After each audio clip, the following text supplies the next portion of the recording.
Welcome to Nerdkast episode 12. Today we will be discussing WandaVision season 1, and we are going full spoilers. So if you don't want to hear spoilers, I suggest you pause this, save it, come back later, because we're going deep and sweaty into these spoilers. Joining me today are Daniel. Hey. And Ryan. What's up, guys?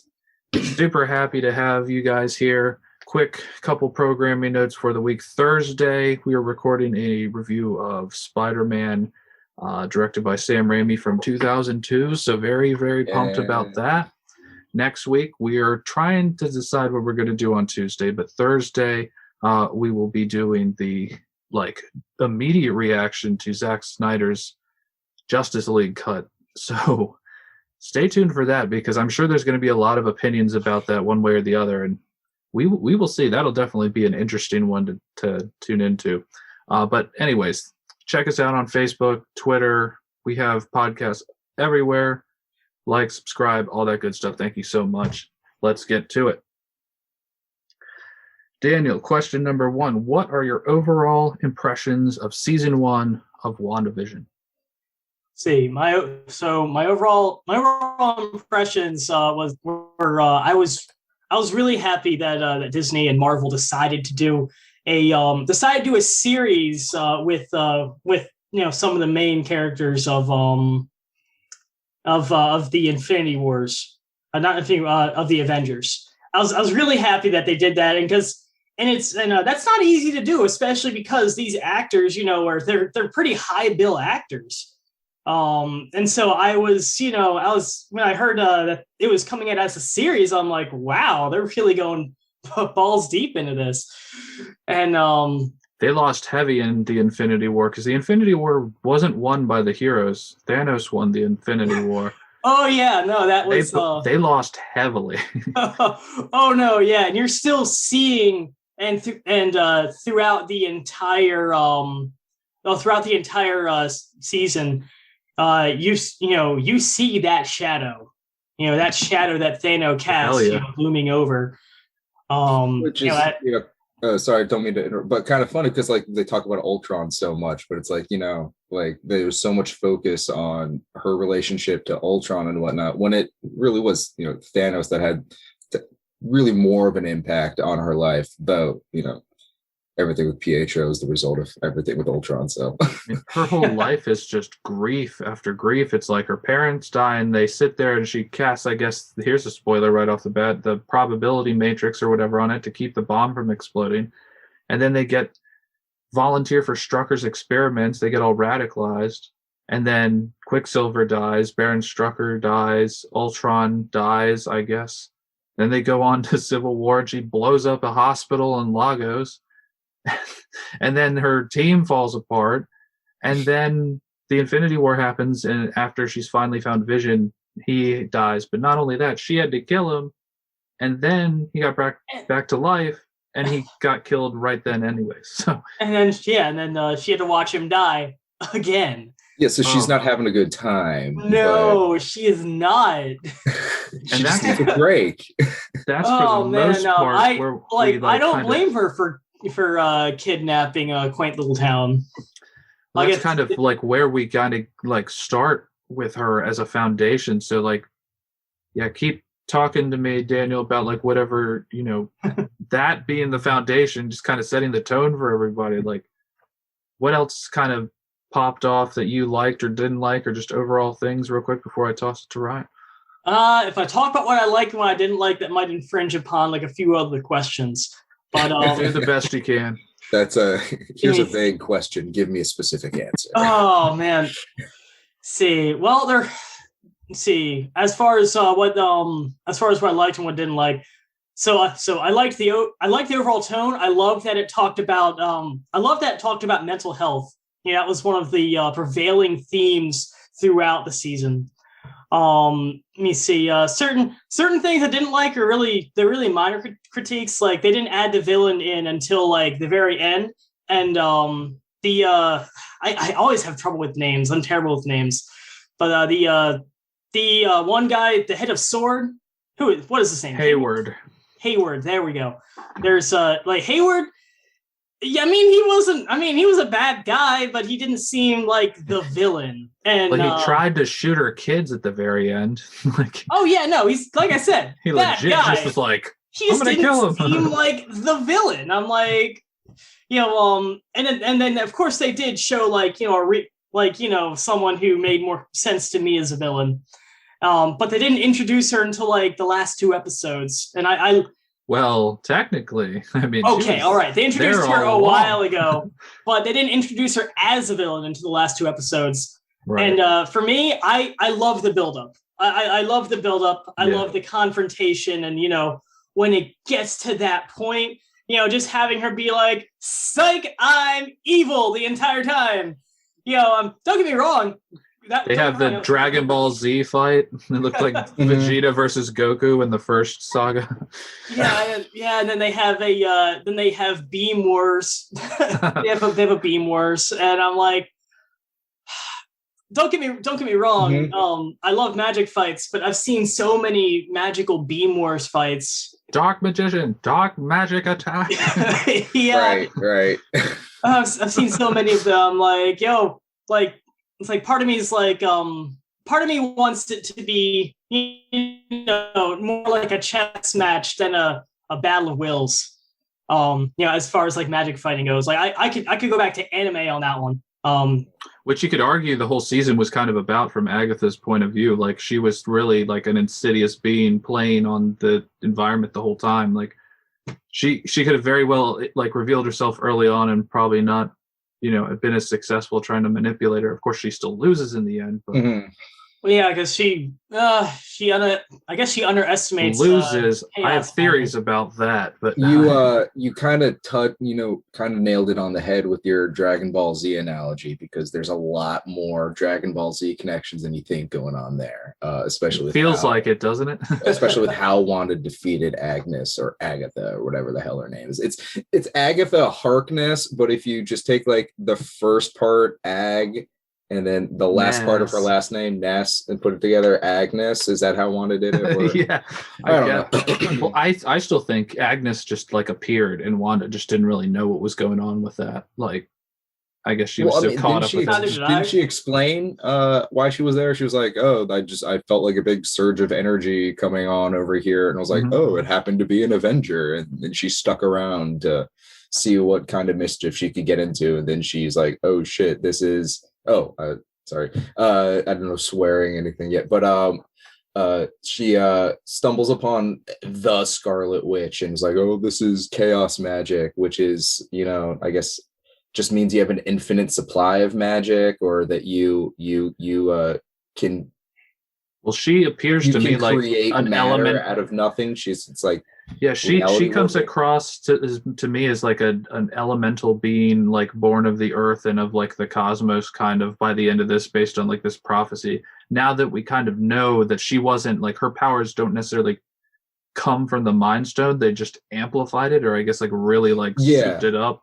Yeah. It gave her a Zenkai boost, right? I guess. Yes, more Dragon Ball Z analogies. Maybe she's, the Scarlet Witch is just the legendary Super Saiyan. And she really did go Super Saiyan, didn't she? She like full on, like this was her Goku versus Frieza at the end, where she's just like, "I'm the Scarlet Witch." Yeah, and when we get to my turn, I'm going to bring up Dragon Ball Z again. Well, why don't you go ahead and take it away? Let's hear your thoughts. Okay, so I guess to start off, since I brought up Dragon Ball Z, let me continue off of this. The way that she defeats, spoilers, if you haven't seen it all the way through, this is for the spoilers for the finale. I don't know, time codes. So the way that she defeats Agatha is the same way Goku defeats that like frog monster in like the Boo Tower, where they're like, when they fight like the devil guy and like Boo, when they're trying to resurrect him, There's like this like frog monster, whatever, that's like in darkness, and the way that Goku defeats him is that he powers up, and the monster eats energy. So he's like siphoning off Goku's energy. He's like, oh, how are they going to defeat him? Turns out that Goku is just so ridiculously powerful that he can just power up so much that he can make the guy overfeed and explode, which is essentially what happens to Agatha Harkness, or Agnes, whatever. She overfeeds on chaos magic and can't handle it, and her what does she fade away? How does what was like the final image of that? Yeah, so Wanda, she feeds Agatha her power because Agatha's like, give me all your power, you cannot control it. So she starts feeding her power, but while she's doing that, she's also throwing runes at the wall. The runes, yeah. And so once she gets enough in her and gets enough runes set up, she looks at her and is just like, psych, and takes all her power back. And Agatha's all like, oh my God. Right. What the? And then she pretty much just floats to the ground and puts her back into, like she said, like, oh, you wanted to be a nosy neighbor? Now you can be a nosy neighbor. Then she nerfs her. Yeah. I think it's kind of like a pause button almost. Like she can literally just pause button Agatha and probably bring her back eventually. Because my guess is that Agatha probably... Okay, I'm just launching into this now. This is going to be a very meandering episode. So I have more, but go. Sorry. Agatha's like backstory in like Salem, Massachusetts and everything, and how she came across to me in some ways like she was just really arrogant. But like she didn't really want to kill all the witches. They were just like, oh, how dare you look at these spells, blah, blah, blah, blast you, you know. And so she didn't want to kill him, but she did because that's what she had to do to stay alive. I wondered, like, does Agatha come back as sort of either a Vegeta or like a Piccolo type character later on and like help Wanda? Because Wanda, oh man, okay. So we're gonna go off on this tangent now. The post-credit scene where she's astral projecting, studying the Darkhold, and she hears her kids. That coupled with at the end of this, you know, when she's about to say goodbye to her kids, and she's like, "Thank you for choosing me to be your mom." It's like, okay. I know everybody's been talking Mephisto. Are the kids somehow Mephisto? Like, because she hears them like crying out for help, and I'm like, oh my God, is that happening? So then, if Mephisto's a part of it, does she need Agatha's help to maybe like kind of? Is she going to be her like senpai? I don't think Mephisto is going to be part of the MCU. Really? You wouldn't want to see a Keanu? Well, no, I guess. I mean, would I like to see him? Practically, yeah. Not really, but like I think like bringing like it. I don't know. It's just I think it just might be a little bit of the you know, I don't want to say superhero fatigue, but like it might just be a little bit oversaturation of what's going on, because you introduce the heaven and hell stuff. You got Sword, you know, dealing with space. Like we've barely touched into what they're doing over there. I think it might be a little too much, but you are right. With the Darkhold set up at the very end, that does leave it open for him. But I don't know. I think it might just be a little too much for right now. But you know, who knows? They can pull it off, and you know, they can work. Yeah. My guess, as far as Sword is concerned, and I haven't even looked at my questions yet because we're still just going over just like random things. Hold on, before just to get everything out that I had out. I think pacing issues. I think that it was originally a movie that was cut up into a TV show, and I think that I honestly I don't really care too much about Photon. You know, like I'm here for Wanda and Vision. I'm not here for the Photon show. I'll watch the Photon show whenever that comes out. But you know, pretty much that's it. You know, I just pacing issues. Everything else was a fun ride. Other than that, just a fun ride. Definitely a fun time. Yeah, no, I just, man, overall thoughts. Yeah, it's interesting. You talk about the pacing and stuff, and I do think that if some people, it really picks up. I think episode 4 is when it starts with Monica coming back from the blip, if I'm not mistaken. I'm trying to think now. I think that's when the show like really kind of picks up, and I really like leaned in a bit, because the first 3 episodes are great, but it is kind of like, what's going on? I don't really like. And then episode 4, that like whole intro scene where she like goes to Sword and everything like that kind of like latched me. Yeah. But finally our first peek from behind the veil to see what's really going on. It's like, oh right, all of our suspicions are confirmed. Well, it's like I definitely unfortunately fell into some of like the like theory like rabbit holes of like, oh my god, is it Mephisto? Is it this person? Theory, Spencer, you must resist. Right. So I kind of like, once it was all done, I took a step back and let it kind of just sit with me, like what actual story I got, not just like, clouded with all these random theories. And I was pretty happy because like even with like, it taking a little while, like it's a very slow burn at the beginning.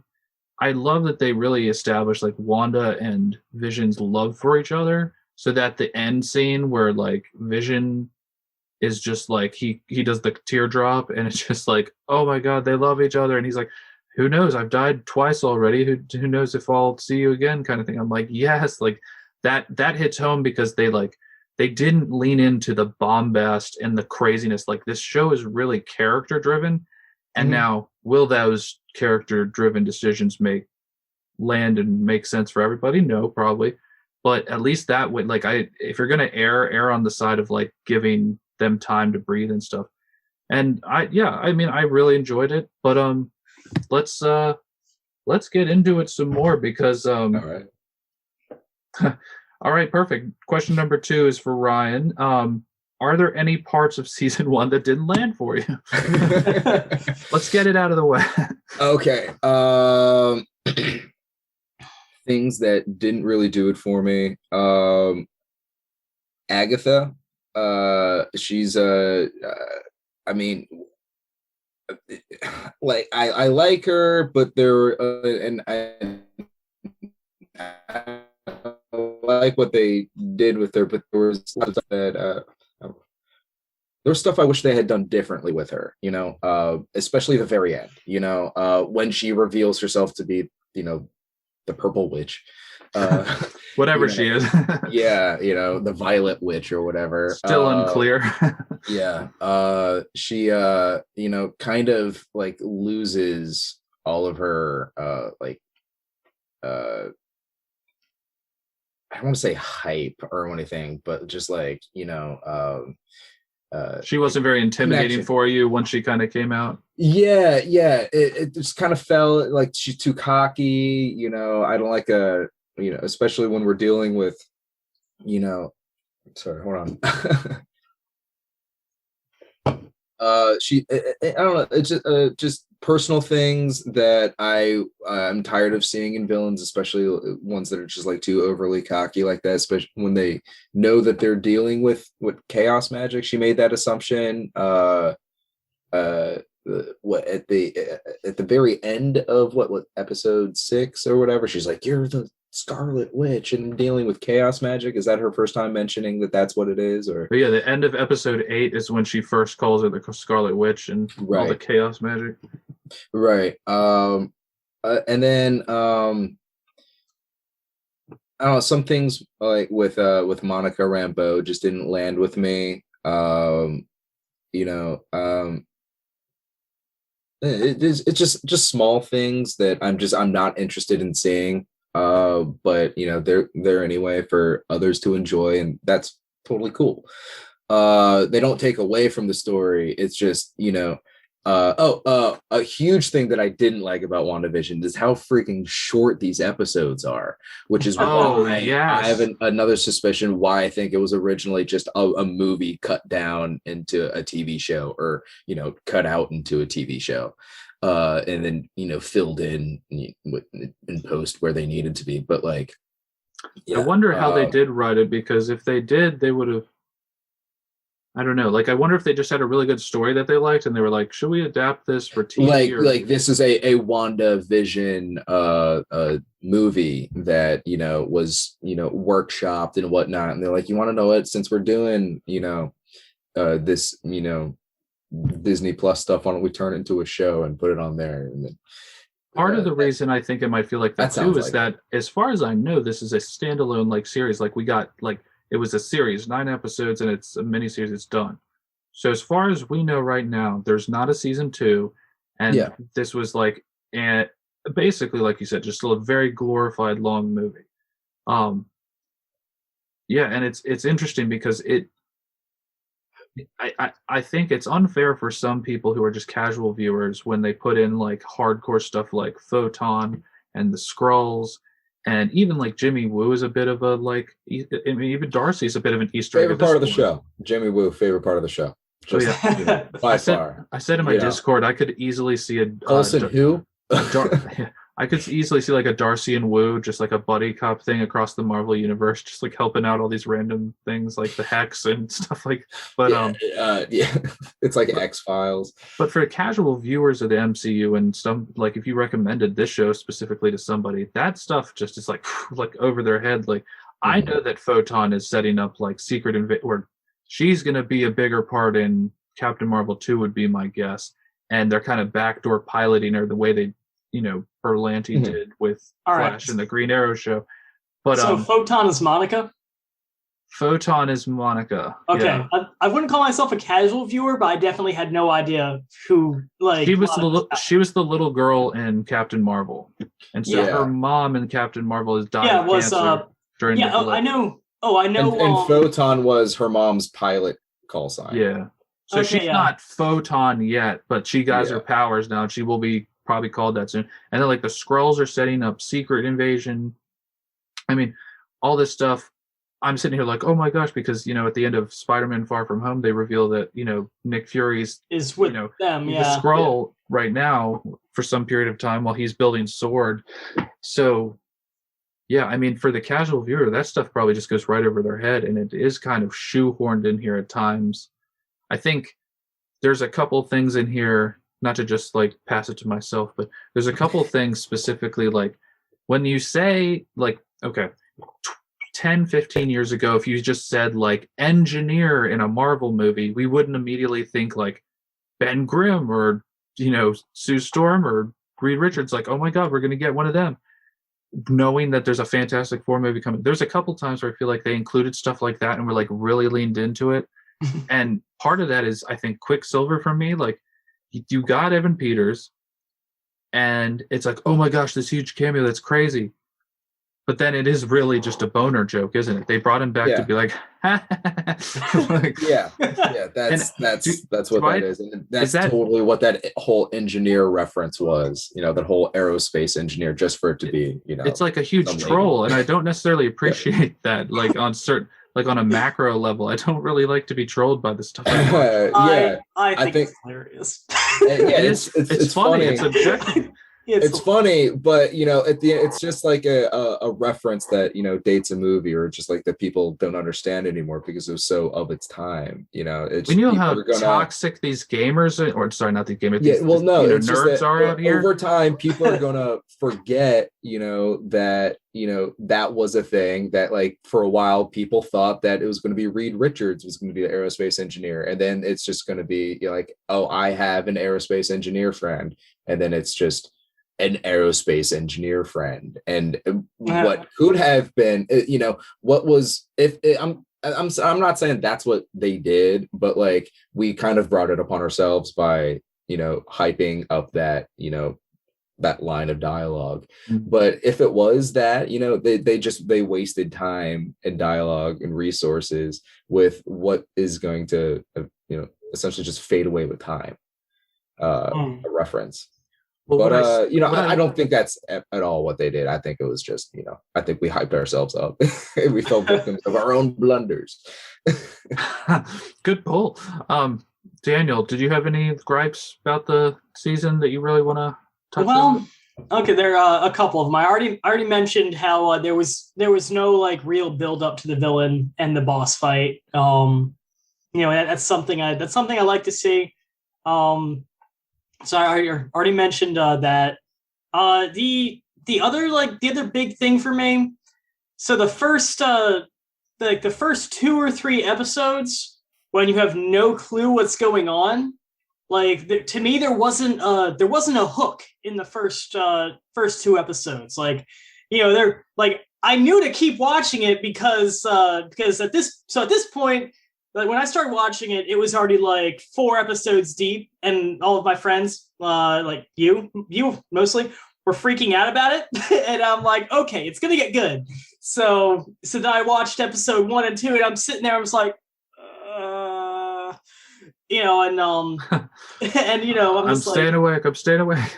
Yeah, no, like for parts of the first 2 episodes, I ended up like being on my phone, glancing up every now and again. Is it interesting yet? Okay.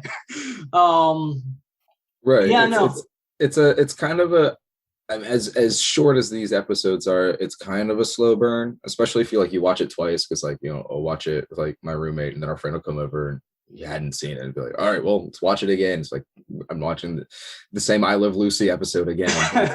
And it's 3 of them too. It's 3 at the beginning of the season, and it's just like, could you have given us a little bit more context, like somewhere in that first hour and a half? Like that would have been nice, but and they give you like little hints, and so just so you know, they're dropping like these little things in there, and you're just like, okay, what does that mean? And you go on the fan theory rabbit holes. It's like, what does that mean? What does that mean?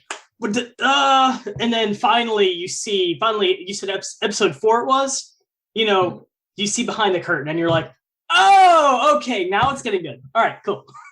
Well, and what was great about that too is like when they pulled back the curtain, they dropped like, okay, Hayward, you kind of, okay, whatever, vanilla boss kind of guy, but they give you Darcy, Wu, and Monica, and like just that whole like group, and then like her getting sucked into the hex, and like be like, what the hell is going on? And I kind of liked it. It really gave it like real stakes, because otherwise, like what I will say about the first 3 episodes, like not a huge bitch about it, is that there are moments in it that are like legit creepy when they happen. Like when the guy's like choking at the dinner table, and Deborah Jo Rupp is just like, stop it, and just like laughing, but this guy's like dying. I'm like, the hell is happening? Like that was crazy. But so the kind of nerd you're dealing with. I play Marvel Strike Force, which is a mobile game, and there's a character in there called Swarm, and he's this German scientist who like fused and magicked his way. Now he's just a bunch of bees. Like that's what his body is, a bunch of bees. So when the bee crawler comes out of the manhole, I was like, oh my god, is it Swarm? Like. And so that was even a disappointment for me. I was like, oh, damn it, we didn't get any Swarm. Because they're like, I'm sure it was just trying to reference, like, her time with Hydra and stuff. Like, there's the commercials in between all the episodes. Oh, I love like Strucker's razors or something. I was like, yeah. Strucker's watches. It's just like, oh my god, is this Swarm that we're getting? Nope. It's just I wanted like, when it came to stuff like that, it's where I wanted more than what we were given. But it's also okay, what we did get, Yeah. At the end of the, like, as a whole, judging it from like to beginning to end, it kind of is a slow burn, and then a lot of stuff happens really quickly.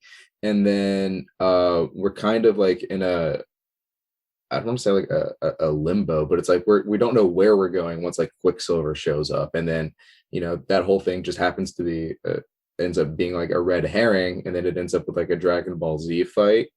But it ends a little bit more clever than just like a straight up Dragon Ball Z fight. Like if this was X-Men, it would have ended horribly. This wasn't horrible, but it did end on par, kind of like with the first Doctor Strange movie. That's more of like a it's like a more intelligent ending for not only Wanda but also Vision. Like we haven't touched on that yet, but yeah, and I want to get to just that kind of like oh yeah, wait a second, Vision's a whole thing. Who are you? So we all talked about what we didn't like, and I'm sure things will pop up throughout the conversation. So feel free to. It's not like anything like I absolutely hated. I just nothing broke the series for me. It was just just very minor blemishes on very minor imperfections on a gem. All good, all relevant, and everybody's of course entitled to their opinions, and I'm happy we can talk about them and be like, well, this worked for me and this didn't work for me, because it's like that's the kind of stuff that forces you to think more. I'm gonna dox you if you don't like my opinion. So I'll kind of start this next question, since there's only 3 of us tonight, but I'm gonna go. So this is, did you like the character arcs and relationship between Wanda and Vision? I really, really like Wanda and Vision. And so I don't know if you guys watched them, but there's these little things on Disney Plus called like Disney Legends or Marvel Legends. And it's like 7-minute little snippets that was like a catch up to this point and like right before their show of just Wanda and then of just Vision. And we never really did get enough of their relationship so that when, they're having all this turmoil in Infinity War, I'm like really like, oh no, Vision, like, But this show, like, being given the time to sit with these two characters in particular and how they kind of like, it's very unorthodox how like their family comes about, but like that kind of stuff and how deeply they care for each other. And they're obviously like good people, but just in like really weird circumstances that nobody seems to really understand. Like it's very charming. One of probably the best quotes in this whole thing is when they're sitting together at the Avengers Mansion. And he looks at her and she's like, what is grief if not love pursuing? And I was just persevering. Persevering. Yeah. Thank you. I was like, oh my God. Like that is like some God tier level screenwriting. And like, it's a good line. It's a great line. So just their relationship in particular for me worked out a lot. And I love how they kind of butt heads about 5 or 6 episodes through where they're like Vision's starting to figure things out because he's just really smart and observant. And he's like, what is happening? Who am I? Why can't I remember who I was? Like, what is going on? And just how that escalates. And eventually kind of like they come back together and obviously have the goodbye to their kids, which I think is very ominous the way it kind of happened. And same thing with him, like disappearing. That was dark with the kids. It's kind of like Titanic when the mom's like putting her kids to sleep and you just see the water start to rise in the... Mr. Spencer, I have a question. What's up? The kids were constructs, right? They had to be in the same way that Vision is. But what's weird about it they're not real, right? They can't exist outside of the hex. Well, so that's why the line she says about "Thank you so much, boys, for choosing me to be your mom" is very weird to me. Yeah. I don't think so. I don't think that is intending what you think it is. Then when she's sitting there astral projecting in the end credits scene and she's got the Darkhold open and she hears her kids crying out. I'm like, yeah, well, I mean, that's just her. She can manifest them at any point. And that could be the Scarlet Witch. That could be very logical, but I tend to think that that's not just a throwaway, knowing Marvel. So with that, if they are constructs, she controls them and there's no stakes. So in the comics somehow you're not dealing with comics. Well, I know that, but I'm just for backstory because nothing in the comics happened up to the point where I'm going to discuss. Mephisto somehow in the comics helps her create these kids, and then Mephisto, because they are born of her energy or magic or whatever, eats all that energy up. He like absorbs the kids into his own being for their power. And then she defeats Mephisto or something. And then somehow she is then able to they call it like, reconstitute, but like she full on like, what is it? Reincarnates them, I think is the word they kept using. Okay. So they are born of her in some way or another, but I thought the fact that Mephisto did in fact like absorb them into his own being was kind of cool. But I don't think we're getting him in Multiverse of Madness. I think Mordo will probably be the big bad in that. So. I think when it comes to reality warpers and power levels of this, magnitude, stakes become very gray, so if they are just constructs like Vision, we realize that Vision is just a 100% construct of the love and grief and sadness that she has within her, and that the Mind Stone, or was it the Mind Stone? Yeah. Yep. Allows her to create him or whatever. It's just like there's like the whole scene where Monica shows up and she does the spectrum thing where the bullet phases through her and whatnot. Like that, the bullet's not going to kill that kid because he's not real. She saved nothing, and And like, so what was heroic is just kind of like and yeah, it's real to Wanda, so there's stakes for her, but as the audience, you know, as someone who's like watching this go down or whatever, I can't I had problems relating to Wanda's trials, because a lot of the people that she was fretting and, you know, fighting over and like having this whole thing about aren't real. You know, they're real to her, but they're her delusions, essentially, touching back on, you know, mental illness. You know, these are her projections that have manifested. So she's manifested her dead love. She's manifested these kids, you know, as in like a hysterical pregnancy to, I guess, you know, keep Vision back here. It's like, no, you can't leave. I'm pregnant. So it does all kind of go back to trauma, doesn't it? Like this is that her specifically dealing with all the trauma of her entire life, and kind of like when she even creates the hex in that lot that he had bought for her that they started building but never got finished. That's, you know, it's just, there's so much we didn't know about them happening like between Civil War and Infinity War that I'd love to know. But, you know, like from that moment on, and like she's just dealing with grief the whole time. Like before she creates the hex, she goes to Sword to try and get Vision's body to bury him, and she sees him being like cut apart, like, you know, garbage pretty much, because they're trying to like salvage all the vibranium, and then he turns out he just fucking builds a new one. But which like, so the way they end it with White Vision is that what all of his memories are unlocked, or not memories, but like all that data that was locked away or info is locked away. It was unlocked by Red Vision, for lack of a better term. Yeah, right. Faux Vision, technically. I think White Vision's technically the real one. Locked by him. Effectively, White Vision, the real Vision. Yeah. Like, he may not have, like, you know, actually been the body that experienced all that, but he is an android, and I think parts of him are the original body too. Yeah, no, it's parts of it. They took most of it as the original body. He's missing the Mind Stone.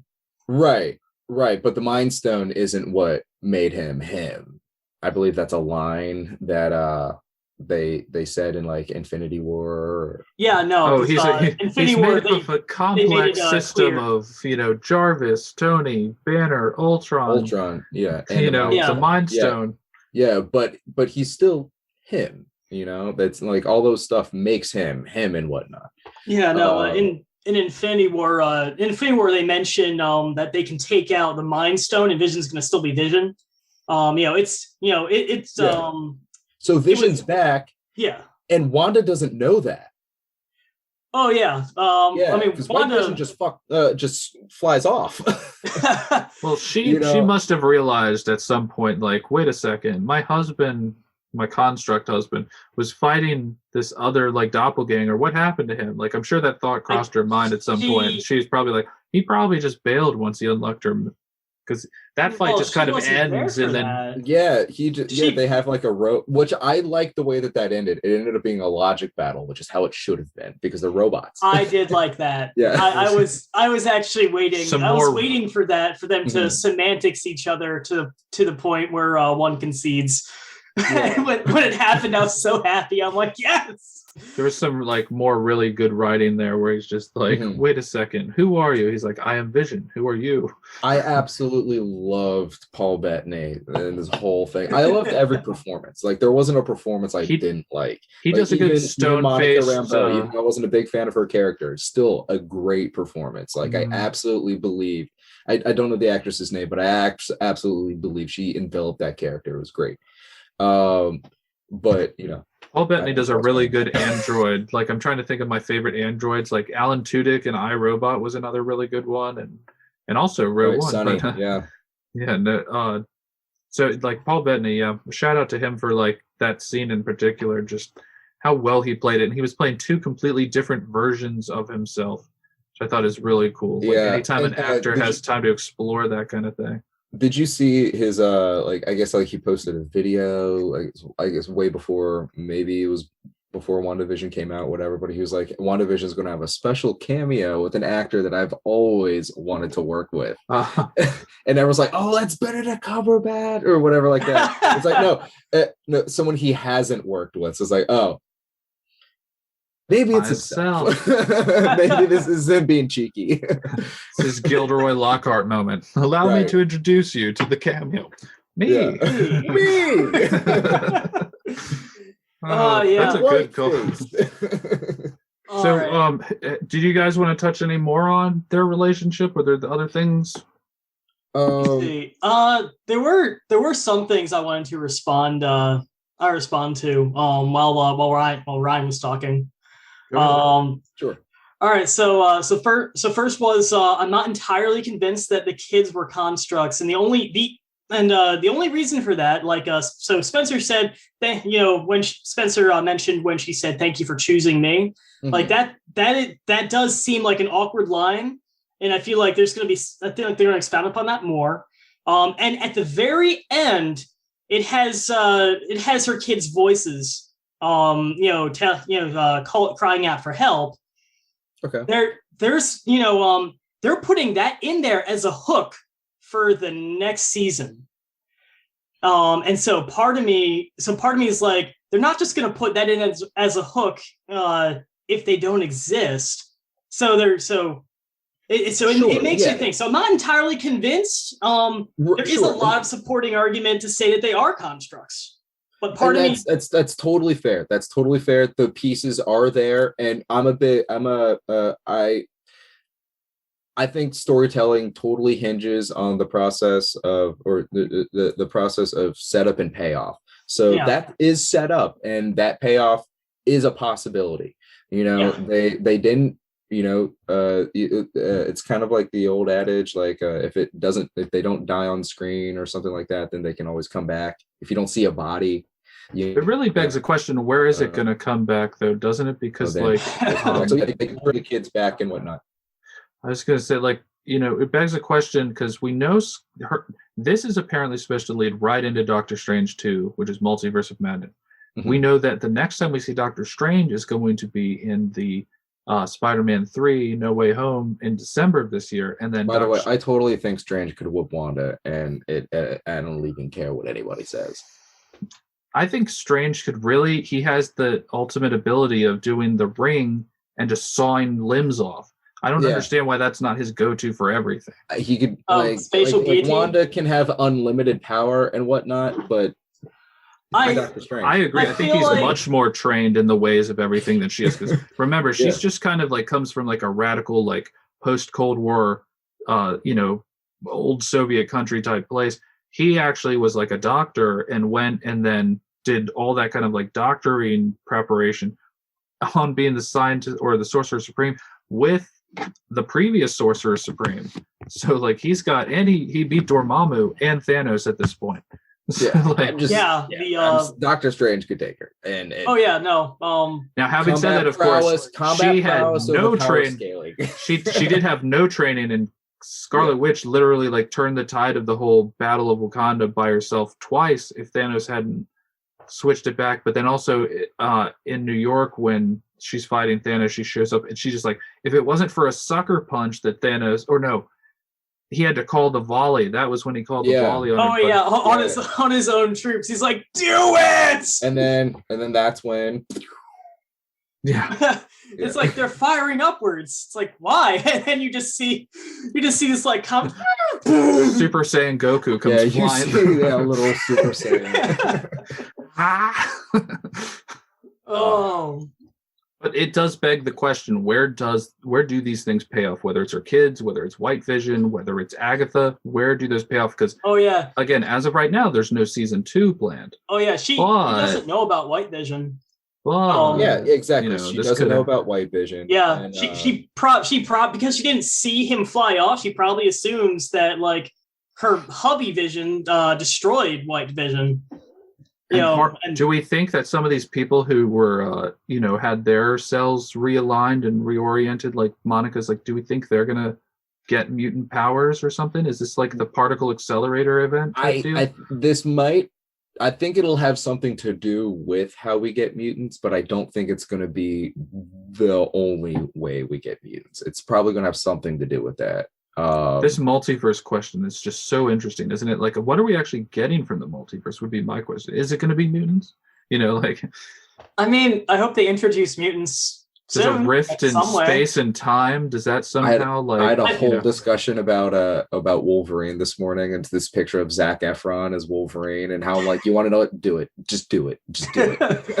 I'm trying to be very open-minded about the Wolverine casting, or just any of the castings, because I know I'm I trust them. They've done so good so far. I'll let you pick, but when I hear oh God, this is going to be a whole discussion. We need to get back to WandaVision. Oh yeah. This is going to be a whole episode. Taron Egerton as Wolverine could be really good, but I digress. Yeah, that would be fine. Anything else about Wanda and Vision's relationship before we push on? I think it was well done. I think they executed it very well. For it being set up in I guess Infinity War is when they set it up, or Civil War. Civil War is when they set it up. Because they didn't really know each other at the end of Ultron. It's 5 minutes of Age of Ultron. Well, you get their backstories in Age of Ultron, so that's really the inception. Yeah, and in Civil War, they're I guess, friendly with each other. Vision's coming into her room, or what? I guess they're not dating. But then Infinity War is when they're finally dating and whatnot, and in love and absconding together. There's an SAT word. And that's where Vision. There's probably legit 30 minutes of total screen time between the two of them in the previous 4 or 5 times they show up. And even though this wasn't Vision proper, so we didn't get all the the luggage that came with the experience that he went through. I think that Elizabeth Olsen and Paul Bettany have so much chemistry together. Oh my God, ridiculous! Yeah. They're fantastic. And well, that's a perfect segue. I'm going to stop you right there because that's a perfect segue into this question, Daniel. How did you like the sitcom through the decades mechanic of the show? Was that enjoyable for you? Did you gravitate to that? So actually, when I realized what they were doing, I was sat there. I'm like, oh, they're doing each decade. They're doing a show a show style from each decade, and I actually thought that was pretty cool. I've already mentioned that I wasn't too thrilled with the first few episodes of them doing that, just because I never really got into those kinds of shows. Those are very much the Nick at Night shows, the oh God, what's his name? The guy who from Mary Poppins and the Dick Van Dyke Show. Dick Van Dyke. That's what I'm trying to say. Okay, yeah. But yeah, it was it was in the beginning. In the beginning, I'm I'm gonna wait for for it to turn into our generation. But then as I started watching as it goes on, I'm like, oh, once I got into the 80s and once it became color television, I'm like, oh, okay, all right, I like this. Definitely. Well, I think part of this conversation must have to be just pulling back from it too and going into the real world outside of the Hex and seeing oh yeah, you probably needed that to really be invested, I think, because that really what amplified the stakes. The stakes were only alluded to at the first 3 episodes, but as soon as she blasts her out of the Hex, she blasts Monica's ass out. From there on, it's oh, stuff is actually happening. This isn't just some ethereal world she's in that has no consequence. Yeah. But yeah, is there anything else you wanted to say on that, Daniel, about kind of the sitcom through the decades vibe? Let me see. No, I thought it was cool. I've never seen it. I've never seen something like that done before, and I'm always open to that kind of innovation. Yeah, it was a very interesting mechanic in my opinion. But Ryan, what are your thoughts on it? So yeah, exactly. I thought it was a fantastic framing device to tell a superhero story, and we need more unique story. More very unique framing devices to tell superhero stories. I know I already fucking brought up Wolverine before, but touched the conversation I had this morning. The only real, in hindsight, the only real X-Men movie I actually like is Logan, and because it's a superhero story told in a unique way, told in the style of like a Western. It's not, Superman. It's not, Sam Raimi's Spider-Man. It's not, Well, it was also Dark like a Knight, film, whereas all the X-Men movies are just movies. I guess you could say, like, is that a the layman's Hollywood term? blockbuster action set piece? Everything's lit, very crazy to me that James balanced Mangold and did flatly, and it's crazy to me that Mangold did the Japanese Wolverine movie right before it, and then he dropped Logan, and you're like, oh my god, like this movie's amazing. Exactly. So like, so this, storytelling device, the different shows, generations of television, I thought it was an interesting idea, and I thought that they did it very well, and they were excellent at replicating the aesthetic of those TV shows and whatnot. I thought it was really cool, and I think they need more framing devices like that. What's nice about it too is like, a really cool Wolverine movie would be something shot in the style of like The Revenant. Like just Norman Reedus as Wolverine, like surviving in the wilderness and in like Canada, just fighting wolves and stuff, and Sabretooth is hunting him or something. Like him being like it can start with him like fresh out the Weapon X program in that Berserker moment when he gets his metal claws, and it's just him trying to survive in the wilderness while being hunted by naked and afraid. Sabretooth, naked, procuring his own clothing and whatnot over time. So I think that would be pretty cool. I think Brightburn was a step in the right direction of like more framing devices to tell superhero stories, where superhero horror, the execution was not that great, but genre filmmaking, and this is like, it's nice that when you add look at all the something to the superhero-ness and you'll get something cool. Yeah, it's something new that you haven't seen before, so it's it is enjoyable and pleasing to watch, because it's not just the same, like, like I get why they probably did the Dragon Ball Z fight at the end. You gotta fulfill that quota, if there's not a beam struggle, if there's not a blue laser being shot into the sky, if there's not, there's one like CGI bombast scene like written into the contract of all these movies, but you need what's nice is one scene of wanton destruction. But what's nice is you look at the schedule of like what Marvel's releasing, and all the shows are different. Like this one is like this weird sitcom kind of like crazy, like I think of Legion a lot when I think of this show, because Legion was kind of like, what the hell is going on, the whole thing.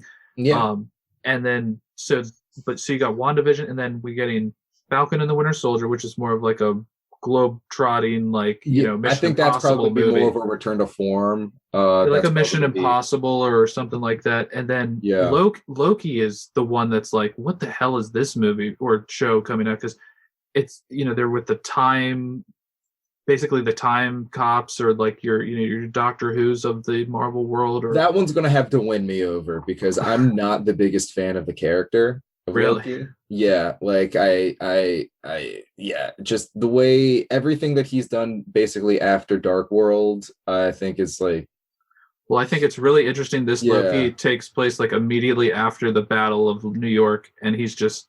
Right. I know it's not the same Loki and whatnot, but it's just like, it's still. What does that Loki do when he suddenly gets the Space Stone? It's got to win me over. I know Tom Hiddleston's charming, but like, I love that Owen Wilson's going to be in it.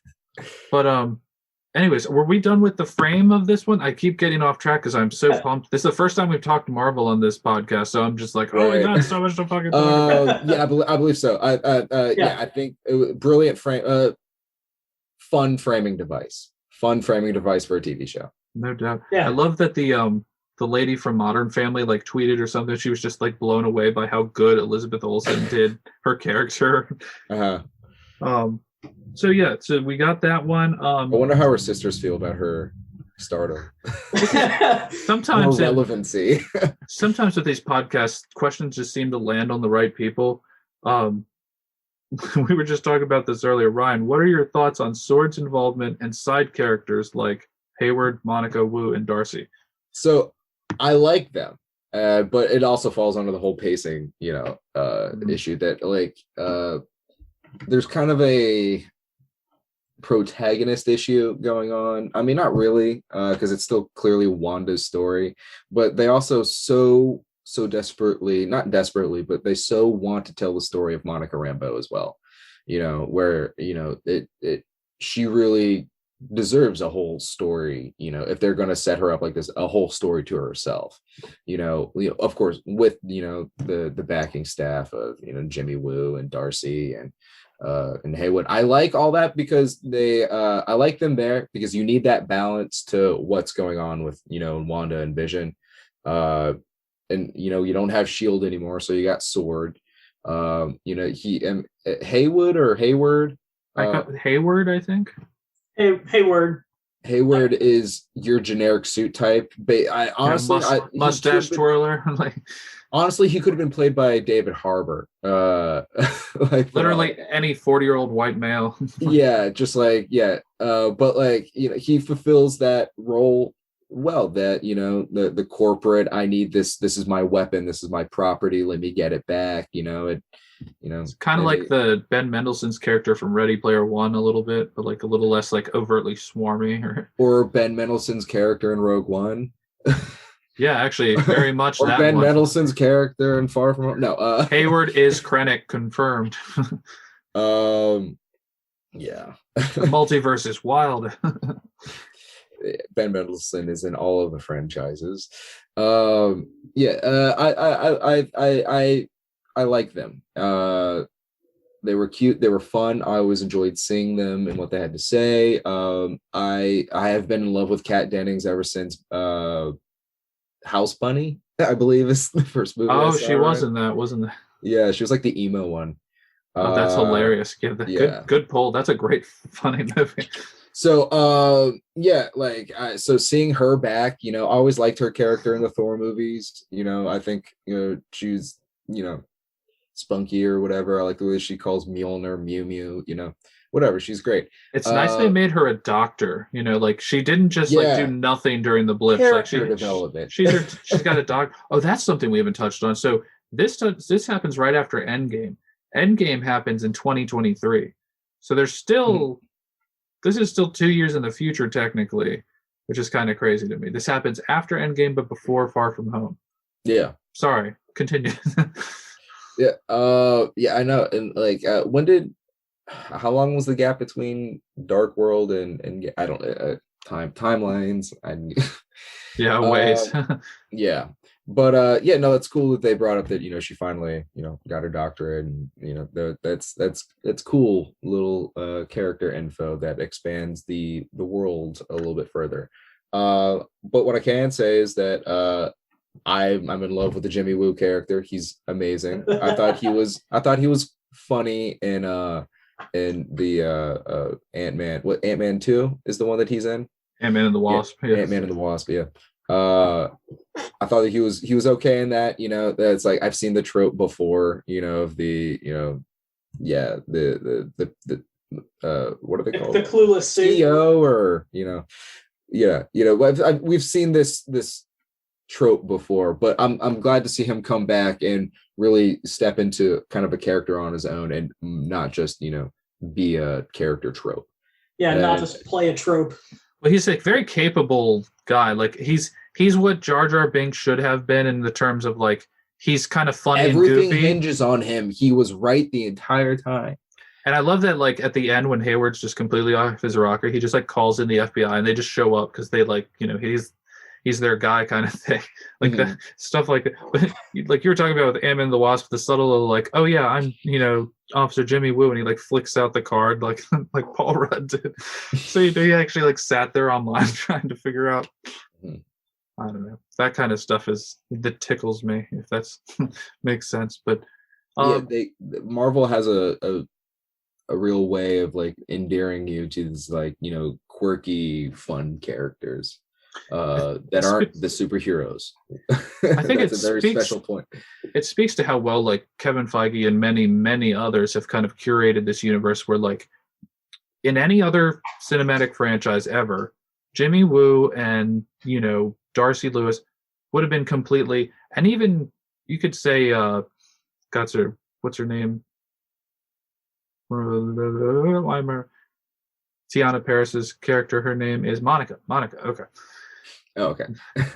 even her to some extent, she is like a tertiary character from the Captain Marvel movie. So it's so cool to see them just like pepper all these people in, and then they throw somebody like Hayward in you've never met with, but he's kind of a dick and has like all the wrong motivations, and them having to play off of this situation, which is very different from their other ones that they've dealt with, but they're all very capable because they've kind of lived intimately in this world of between Darcy and the Thor movies and Jimmy Woo and San Fran when all the Ant-Man and the Wasp stuff was going down. So I don't know, Daniel, what about you, man? For you, how did these side characters play, and do you enjoy them? That answered. It depends on the side character. Like Hayward, for example, kind of seemed just generic. I mean, they need like what Ryan was saying earlier about how people play a trope. Like in this show, Hayward was a trope. Like they needed the suit, in that spot. And I'm trying to think of what else they could have put there, and I'm like, no, they needed they needed a kind of like a mini boss. Is how I think of them. He carried us through on the villain end of things until about episode 7, whenever Agatha is revealed. I guess end of episode 7. Yeah, and quite so a while actually. And so but yeah, like I said though, he didn't feel like the real villain the entire time. He just kind of he felt like a villain, but he didn't feel like the real villain. Like because he was never a threat to Wanda. No, and that's why. She made as much clear when she pointed all his henchmen guns at his head. Oh yeah.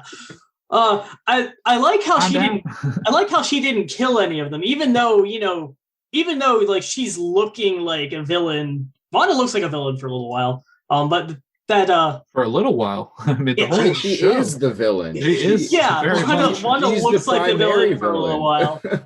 But that's getting off. It's going to get off topic from the other ones. All right, but as for Monica, so Monica, Wu, and Darcy, I love them. I love them, especially like Wu and Darcy's like interactions. Like I want to Ryan, you mentioned earlier how how it's how Wu and Darcy kind of X-Filesy. Mm-hmm. I want that show. Yeah.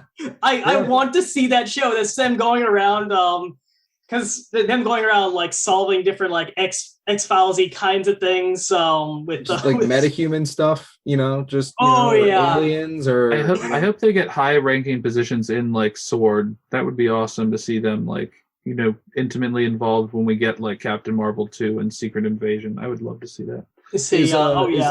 Is this Kat Dennings tagged to return for Love and Thunder? I think so, but I don't know for sure. Okay. I think so. Because I know she wasn't in Ragnarok, and no one was in Ragnarok.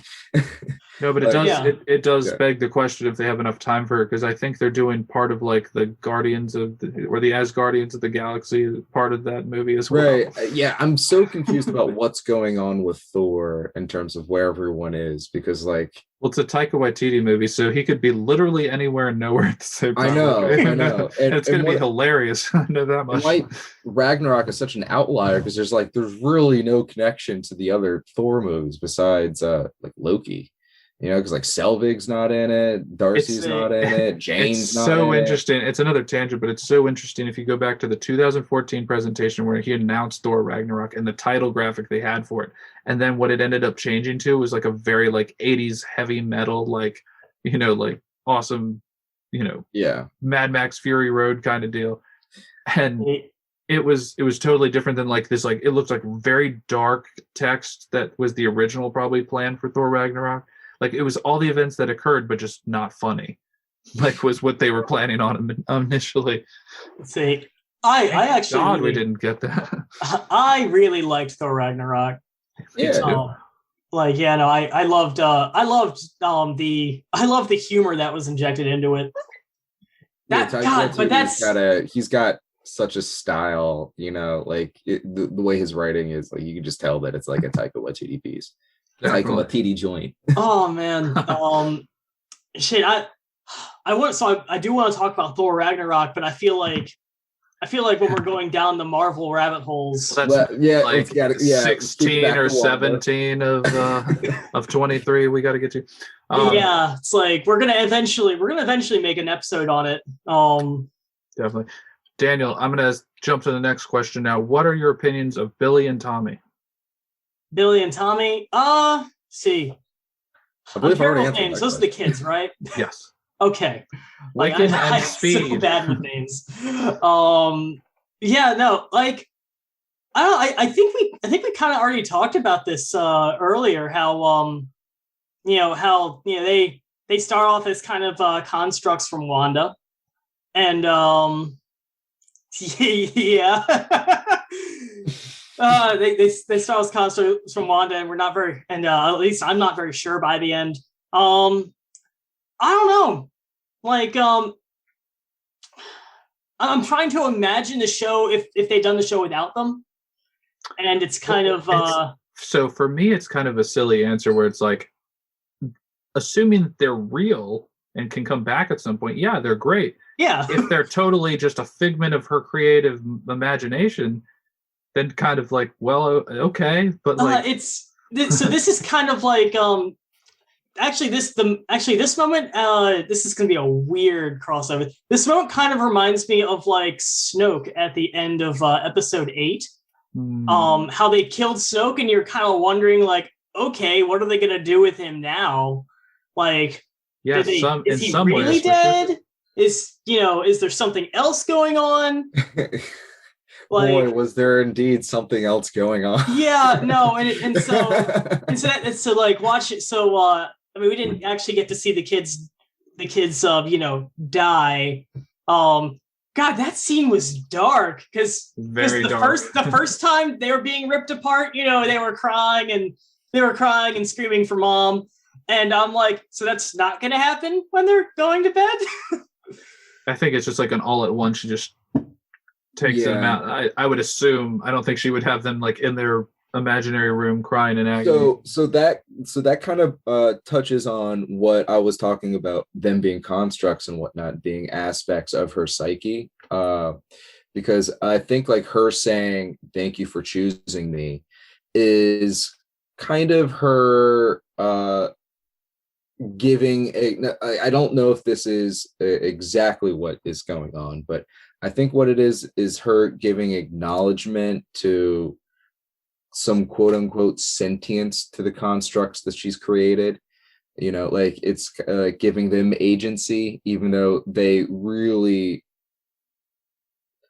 it's going to sound morbid, but they really do are controlled by her. Like it's her subconscious, controlling them or giving them agency and whatnot, and enough to move around. Like she's not cognizant of them, like of their actions and whatnot. Like well, so I think you kind of hit it in as many words. I don't know how to articulate this. it's very highbrow, difficult stuff to kind of discuss. Yeah, like it's very heady. Like she's controlling them, but she's not doing it consciously because she's your idea powerful. Of her kind of like on autopilot. All three of them, Vision included, and the two boys, they're kind of like Horcruxes of herself in some ways. Like that she even says it herself. Like, and Vision, she doesn't. Vision is her sadness, her hope, and her love all like put together, enhanced by the Mind Stone. And that is what Lil Speed and Wiccan are. They're constructs of her psyche that she's brought to life by that. Yeah, I'm so curious to see, like, so say they do bring them back. They're not real. There's no stakes. Well, say they do like bring them back, and they're just constructs that are just like pretty much. It sounds very sacrilegious. Semitic, I guess it's right. No, not anti-Semitic. No, sacrilegious though. So get ready, Christians. If like Wanda basically Jesus Christ them to life, and they're just like born. Yeah, like there could be a very interesting show about like them dealing with the fact that like people are asking them like, wait, Wanda's your parent? And it's like, yeah. And it's just like, but you weren't like born per se. Like she just built you out of dust and thin air. Yeah. They're like questioning, what am I? They were, but what parents make kids all the time, and the boys only exist inside the. They only exist inside the hex, like Vision going outside. He can't go outside the hex. Oh yeah, he starts falling apart. Yeah. Right. So the kids, are the same thing happened to them. It was here's the question. Because her power can apparently be she can drip it places, like on the drone they sent in that they used to power up Vision. Mm-hmm. And what I assume sort of she does with Agnes, where she kind of turns her mind off, but she has to kind of put like a lock on there. It's more of like a donut on a car wheel rather than just like her just doing it one time and it's just done. I would assume that she has some sort of influence that lasts there and stuff. I wonder if it's the same thing for like her kids possibly, where like she just uses literally some of her magic just to create them. And it's just, I don't know. I do not know. It's so interesting. It's not explicit. It's not explicit. I can't even say it. It's not told to us whether that's the case. And it's kind of, once again, just open they leave it very not explicitly told to us. It's very fun though. Yeah. I gotta hand it to him. It is very fun that they explicitly told to us. Right. There we go.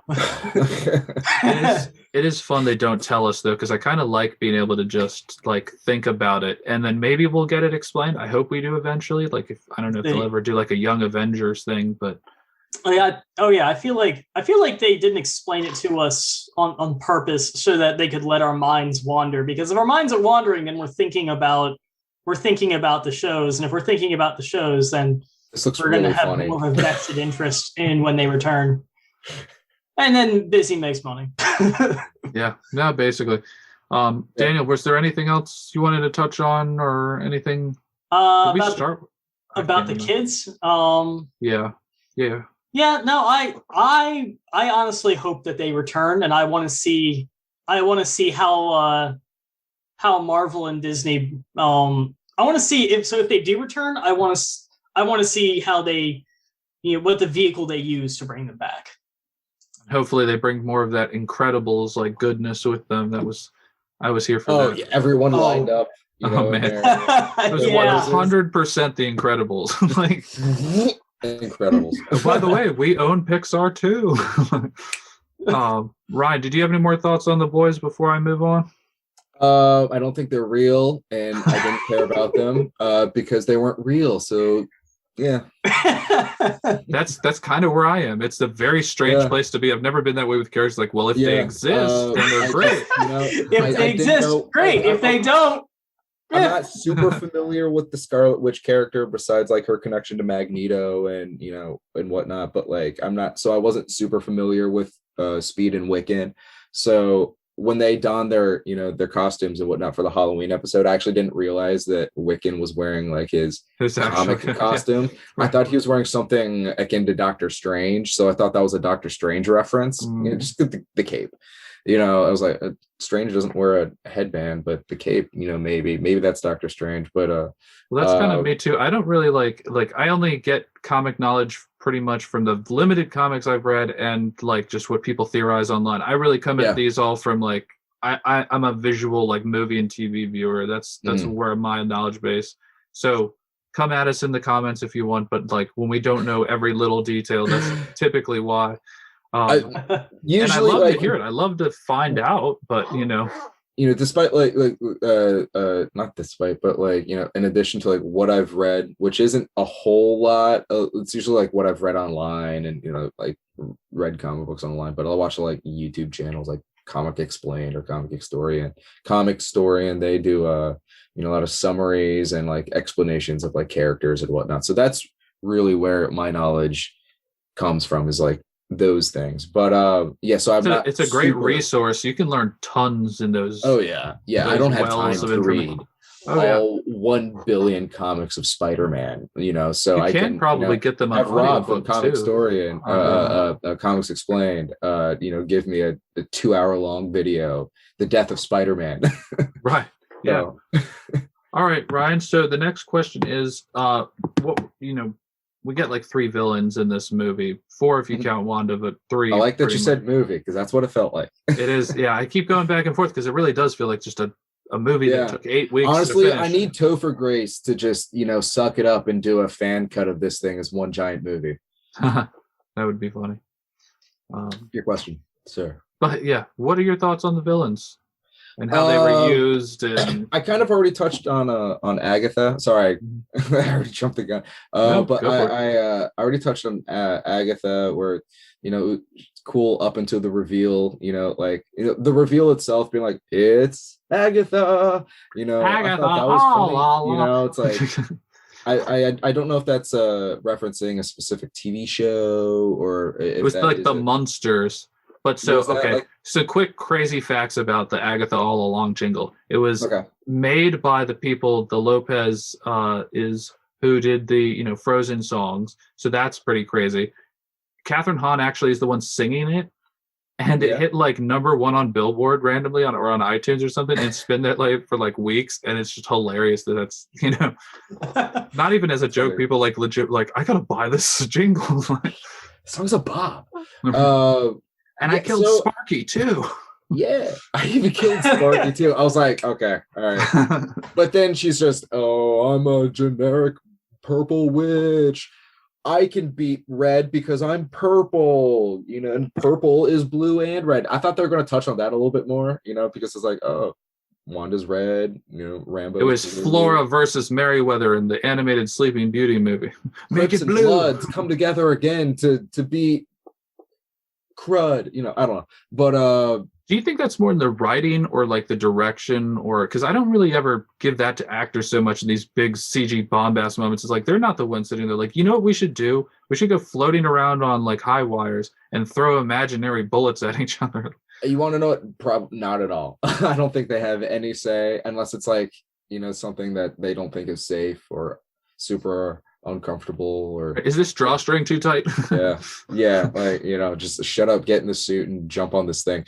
But villain wise, so I was kind of gonna touch on something outside of that. Is that so from the beginning of this whole series, before the show was even aired or whatever, all the fan theories and with all that Disney and Marvel had released about what the show's going to be about, I always knew that Wanda was going to be the main villain, with everything that she does in the comics that they can touch upon, because they don't just pull stories out of nowhere. They use the source material and they use aspects of that to in addition to their own original stories. But everything to do with that, everything pointed to Wanda, all of this being Wanda's fault. It's her doing it to herself.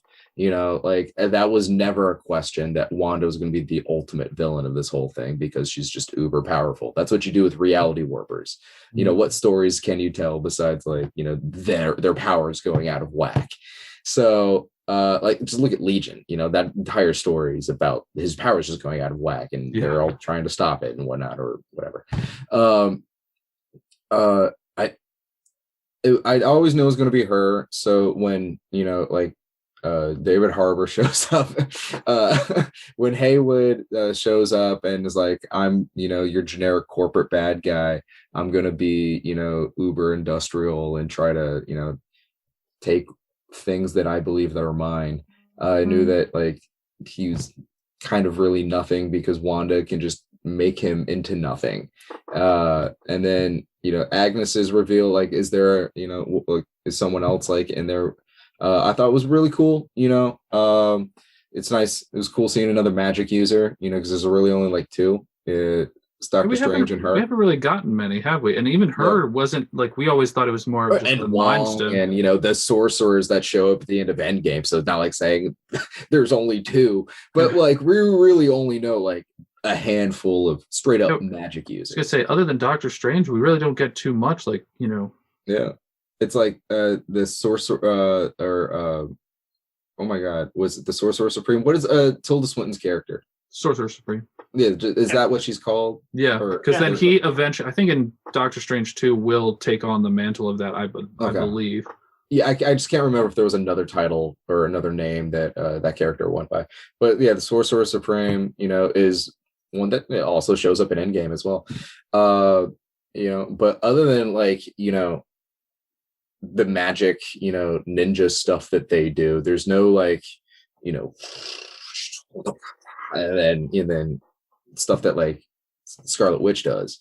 So it was cool seeing another witch, and I thought it was very interesting that her color was purple, in terms of color theory, that's and the other witches being blue, so that was what kind of like ticked it off in my head. It was like, oh, pay attention to that. It's blue magic versus red magic and purple magic. So I don't know if that was going to be a thing, but I don't think they really did anything with that besides like just to make their magic look different than anyone else's so you could tell whose was whose.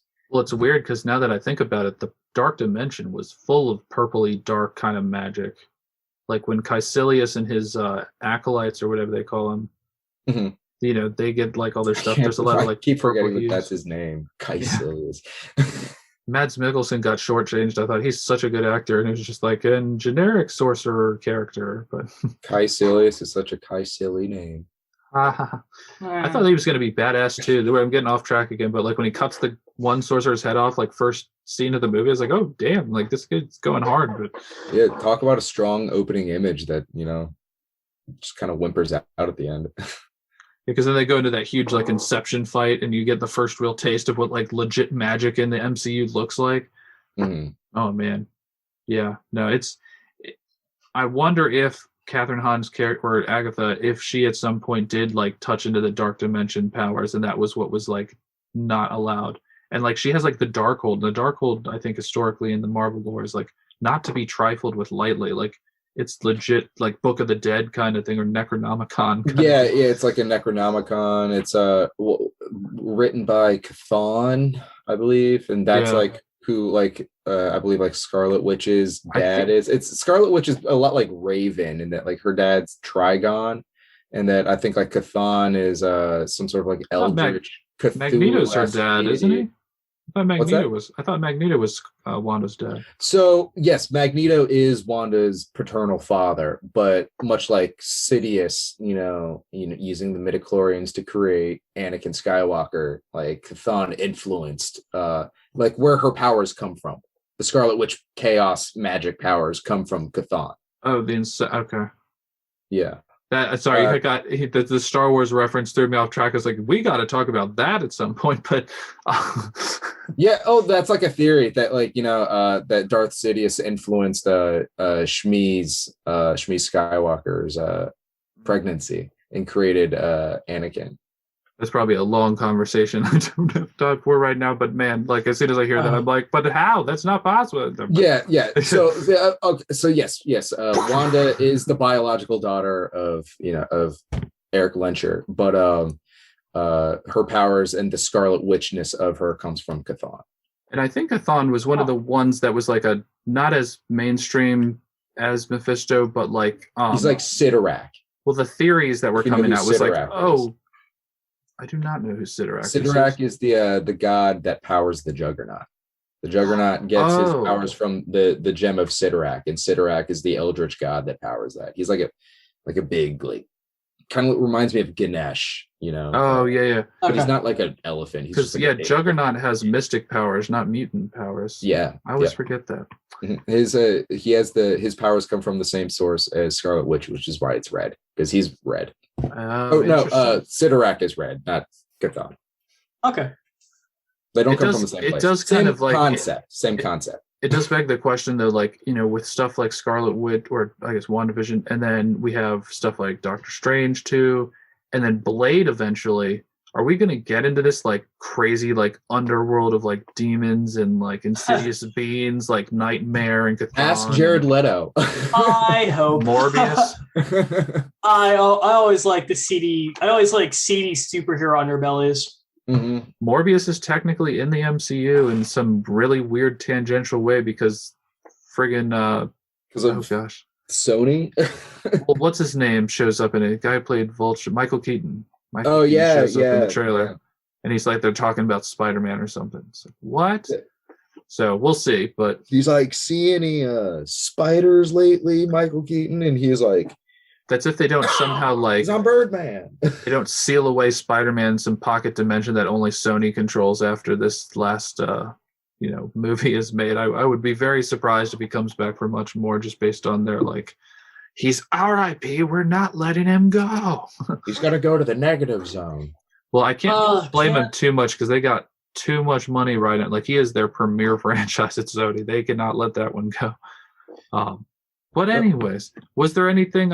Did I get to Daniel on the villains yet? Let's see. Well, not. Well, we've already like over the course of the discussion, I feel like I've already voiced all of my opinions on the villains. Let me see. I guess I could talk more about Wanda and how like her villainy was really just, she was just fueled by grief and didn't really know what she was doing for most of it. And kind of just lost control. Eventually she gains control back, and then she starts making the conscious decision to keep the entire town locked up. Mm-hmm. And let me see. And then of course then she decides to let everyone go in the end, because she's still the hero. Yeah, hero. This is they really like blur the lines in this, which I love. It's very the image behind is very evocative of kind of how this whole show is in some ways. Yeah, no, but the other villains I kind of already touched on how I felt about them, but yeah, no, I do like that. I do like that Wanda doesn't really fall very neatly into one category or another. She's kind of just she kind of like toes the line, like between the villain who's doing things, for her own gain, and then it's like, well, I'm not going to kill anyone, or at least no one who doesn't deserve it. Yeah, really I think that actually. Go ahead. Sorry, Spencer. I think that actually makes her write out the villain. She is holding everyone hostage. And she says that she doesn't know how she's doing it or whatnot, but she's only doing it because I think like to throw off the not necessarily the sense that it's her doing it, but just like to get the other person to just shut up and let her continue grieving the way that she's chosen to grieve, or not grieve.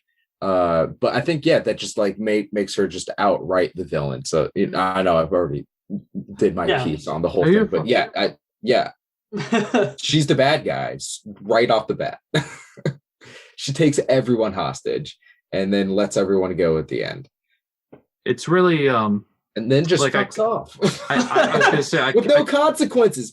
She gets away. She took people hostage for how long? How many weeks? I don't think that this is in track or within the parameters of the Sokovia Accords. I'm pretty sure she violated about all of them when she possessed an entire she's town. A terrorist. I think that she just didn't give a fuck by the end of Endgame. Here's an interesting point. This isn't really a question so much as just a loose point, but one of the content creators I was watching, he brought up this idea of, because he's really into the comics, and said like Agatha Harkness exists, and I guess by extension Wanda at some point, but they kind of the rules that apply to them and their sense of morality is based on the cosmos and the world that they are involved with, in the terms of like Doctor Strange and stuff. Like, they're not worried about all this like really little like squabbles. They're worried about like dimensional things like going amiss and like with these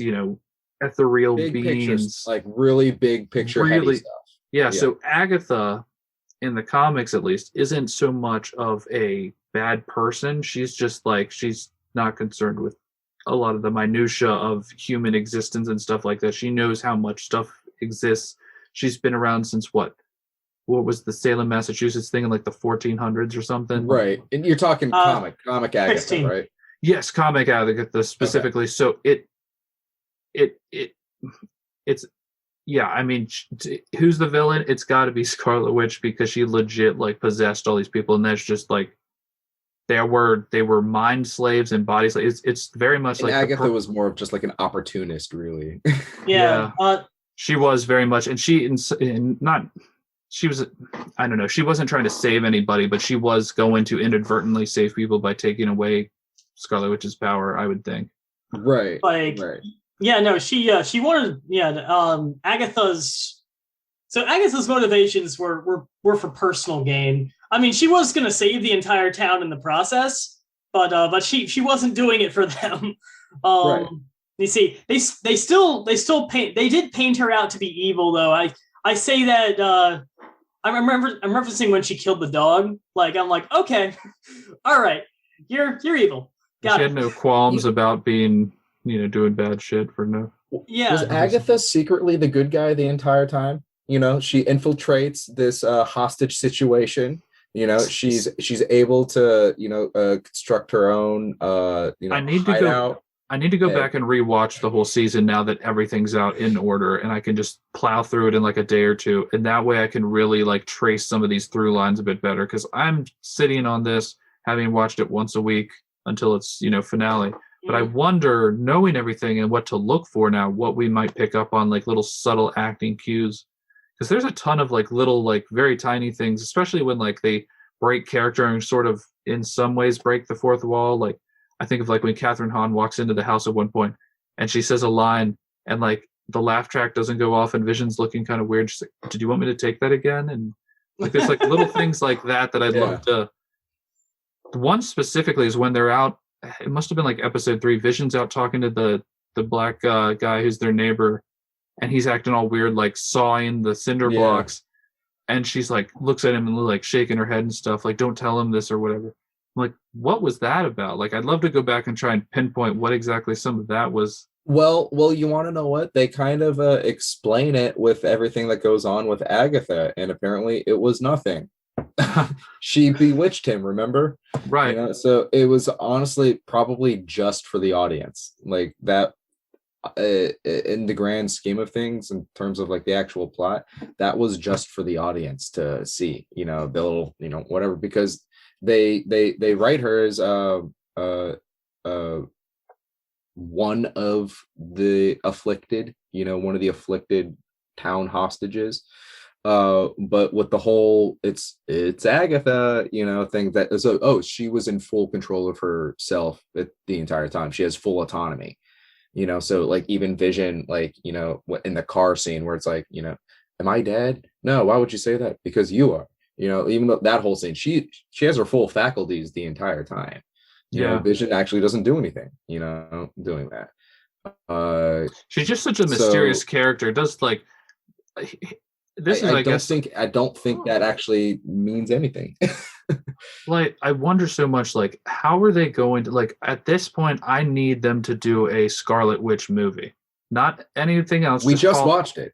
Well, we watched a WandaVision. We're talking about it right now. No, but I mean, they made a WandaVision series or movie, however you want to look at it. I want to see a Scarlet Witch movie where they kind of go into this stuff from her perspective now as this, like, because Agnes keeps talking about her about like being like this world-ending, like, I saw a couple of reviews where they're talking about it's like where they leave it, like they kind of let a nuclear bomb go off at the end. Like she's just on her own now, able to do whatever she wants. It's a lot of things that's what I guess I'm trying to say. This is very much like Two Towers for me. It ends with a lot of things still in motion, and I need them to be resolved.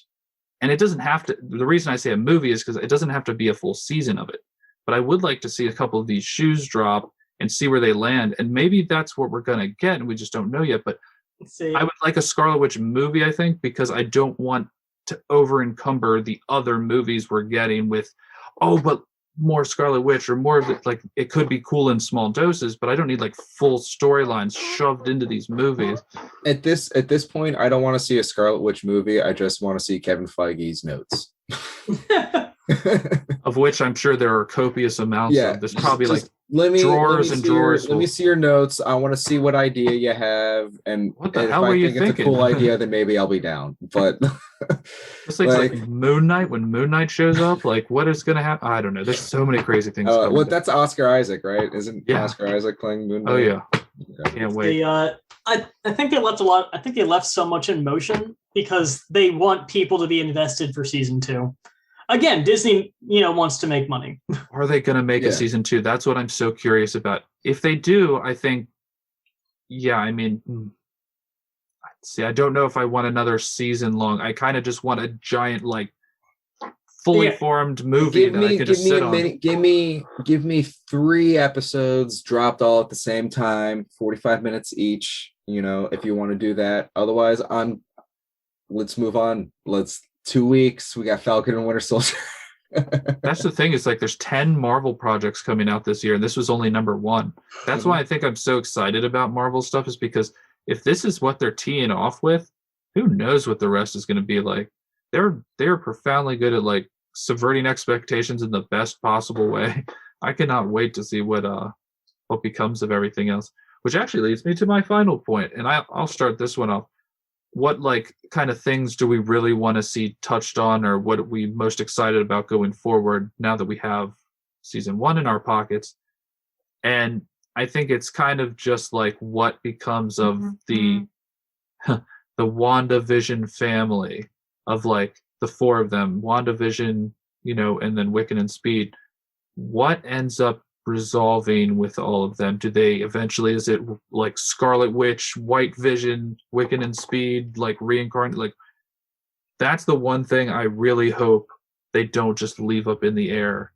But Daniel, what are your things you hope for this, to see more of, like, going forward? Or take this question however you would, sir.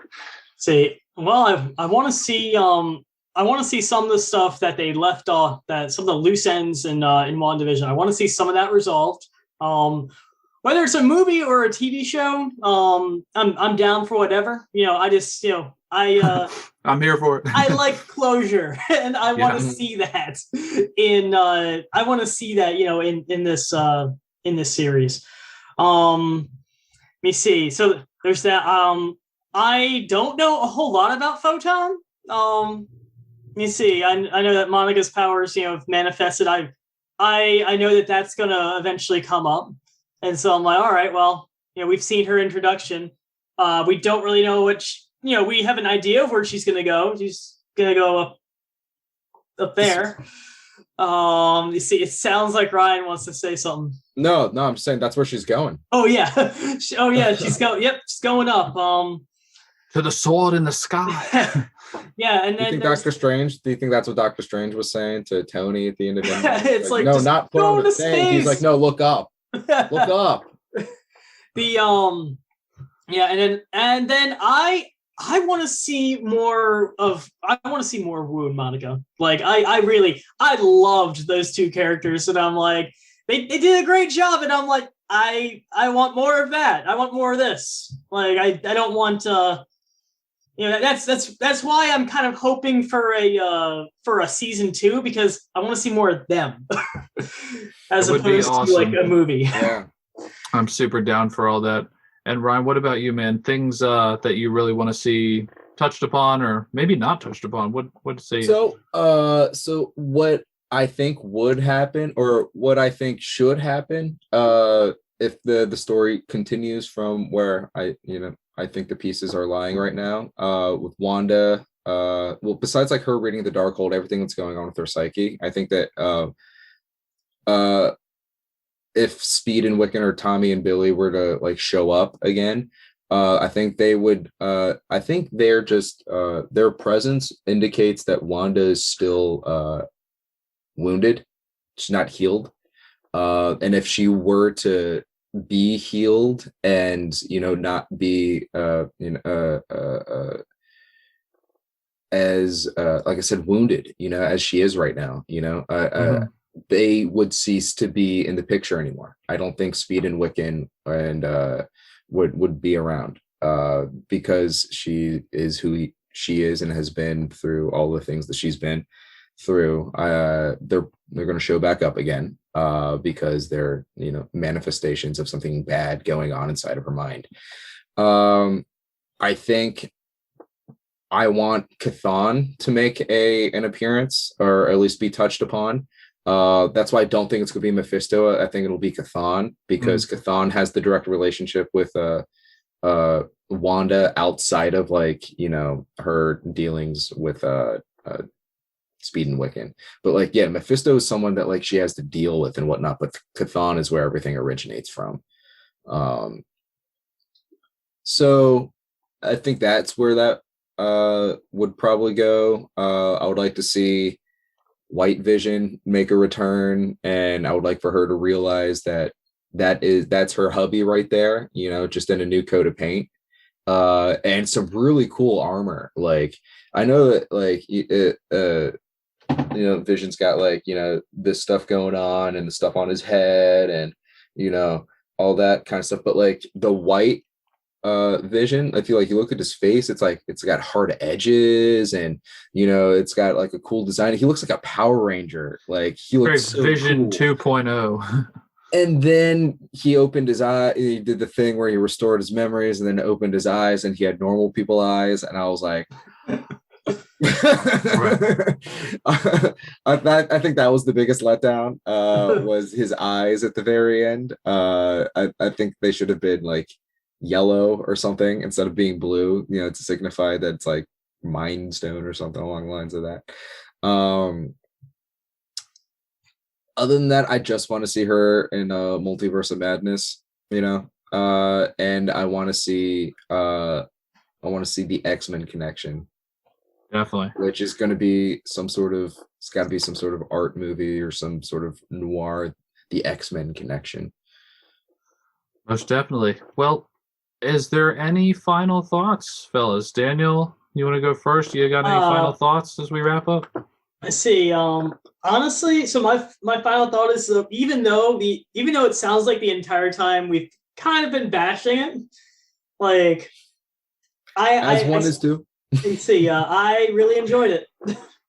Well, we're thinking critically about it. I'd like to think about it. There's a difference. We're rotten not really piece of garbage. Yeah, I'm not bashing, being critical. So analytical. So even though we've been very critical of it, that's much better. We've been very critical of it. Mm-hmm. I think at least I still very much enjoyed it, and I want to see Disney and Marvel. I want to see them make more. And not just of WandaVision. Oh, don't worry. Yeah. Oh no, it's coming. It's coming. I know it's coming. But and I'm really happy for this. I'm really happy for this one's success, because that's gonna drive home to Marvel and their Disney overlords that hey, this works. Because again, Disney, it's a company. They're in it to make money. Yeah. This is making them money. Make more. Well, they've got 2 shows now on Disney Plus where they have just knocked it out of the park with Mandalorian, and now this, I think, because there are things we're critical about Mandalorian as well, but man, 2 seasons of that are pure gold, and now this, which is like, I think I like it so much because it's so different, but yeah, no, I mean, they're just firing on all cylinders over there at Marvel proper. Yeah, no, this is the rise of the nerds for Disney. Oh my god, I can't wait! I'm here for all of it. I'm so glad that this is the fandom. At least like the stuff that I like has become popular. Oh yeah, I like superheroes. I'm not like. My room's like covered in Spider-Man shit, but that's because I just have like an unhealthy obsession with the web slinger, which is why I got. But that was a great time to be a superhero fan. So, any final thoughts, Ryan, on the season? It was trash. Wanda's a terrorist. Paul Bettany should be tarred and feathered for his performance, and they should probably kill Elizabeth Olsen. No, dude, it was Jesus. Great. No, I'm kidding. No, it was fantastic. Fantastic. It was a lot of fun, and I enjoyed watching it every Friday. And it was something that I look forward to, and now I don't have a show to look forward to for another 2 weeks. I want to see more. When I'm watching the show, I wanted to see more, and that's mostly just from like a time standpoint. Like, I wish the episodes were longer, but it is what it is. Man, those credits, just like the first, like, I don't know how many episodes, it's like 5 or 6 episodes before we get a post-credit sequence. And I know it's Marvel, so it's like you'll watch it every time. You'll watch all 11 minutes of credits. Right. Half the running time is credits. Oh, yeah. No, it's fun ride. If you like Marvel, it's totally cool. Yeah, oddly enough, a fun time and everything, and I tremendously enjoyed it. Not something I would necessarily recommend to somebody who's like new to Marvel. Exactly. If you're new to Marvel, this is gonna totally miss on almost every level. Like if my parents are like, "Hey, that WandaVision show sounds cool," I'd be like, go watch these 23 movies first and all this additional lore and stuff, because there's like Agents of S.H.I.E.L.D., which is the Marvel net. Anyways. Honestly, you don't really need to watch that kind of stuff. You really for this particular show, it's really like 3 movies. They're all like 2.5 hours long. Civil War, Infinity War, Endgame. I think that's really all of them. Yeah, Ultron, Civil War, Infinity bonus War, points if you watch the Thor movies. Yeah, so you know where Monica's coming from. Right. Or more Captain Marvel, and then Thor's for Darcy. Oh yeah. Yeah. And Captain Marvel's for Monica. Yeah, Thor's for Darcy. And then it wasn't Wu in the Ant-Man movie? He was. Yeah. But honestly, the way that they wrote them in the WandaVision movies, or the WandaVision TV show, the mini movies. Yeah, the mini movies. Is that like they didn't reintroduce they reintroduced Darcy and whatnot, but you really meet Monica, they reintroduced the characters, like pretty much. So like you don't actually need to watch those movies, but it is good to see them, to know, to have that connection with them, because you're right. It makes the experience much richer. You can identify with them much more. Like I knew all of those characters. So it was like, not like an Avengers or Defenders-esque moment where you have all these characters from the different properties commingling, but that's why you watch this Marvel shit, is for the intermingling. Like the only reason why I care about was a Dark World is because Captain America shows up in it for like 2 seconds, because Frigga dies. Frigga. Oh yeah, that too, his mom. Way to go, Endgame, for bringing that back. My goodness. That's why you watch, these 50 odd movies is for the way everything coheres. I hate it when it's just like a standalone. Well, then what's the point? To tell a cool story. Okay. Well, it's like there's about 1.5 million great movies you can go watch if you want a standalone movie. This is not what you come here for. The whole MCU is not what they're trying to go for. So builds off its connections to itself. So. And shout out to Matt Shackman, who is the showrunner for this, because I think these types of like very heady shows and stuff, I think, are just like wild. How much planning must go into them. Like him and Noah Hawley and some of these people who do these like really like highbrow comic book, like, say what you will, but even like, Zack Snyder adapting Watchmen to a movie, which we'll eventually talk about that, but like that's like really highbrow material. So to bring it to The Boys, and what even Eric The Boys Kripke's doing over there with The Boys, not necessarily heady, but like in terms of there's a lot of philosophy there, though. It's terrifying to think that. Well, that's another one we're gonna have to talk about, because I have this whole like theory about like how if superheroes existed, it would be The Boys, because it would all be corporatized and like it would be a giant shit show, people just dying randomly. But anyways, that's not a great way to end. But otherwise, thank you so much for joining our episode talking about WandaVision. This will be an ongoing conversation, I'm sure, because as more Disney things come out, we'll have more to say about it. And I'm looking forward to Falcon and the Winter Soldier. Hopefully get some episode by episode reactions to that, similar to this, because I think this is our Marvel contingent for the most part of our Nerdkast core. So I'm very much looking forward to that. And, some of these other movies, depending on how they release or if they even release this year, we'll see. But anyways, like I said earlier, check us out on Facebook, Twitter, all the podcast sites. We're there. Like, subscribe on YouTube. Thursday will be the Sam Raimi Spider-Man, the first one. So I'm super pumped about that. And other than that, thank you guys so much for joining me, Daniel, Ryan. It's always awesome to talk to you guys. This was thank you. Whole lot of fun, and I appreciate like how deep we get into it. Like, there's just sitting here like thinking and discussing these subjects for like a long time, like more than is probably healthy, is it's really fun to do sometimes. But anyways, thank you all for watching, and remember to be excellent to each other. Yes. Bye, guys.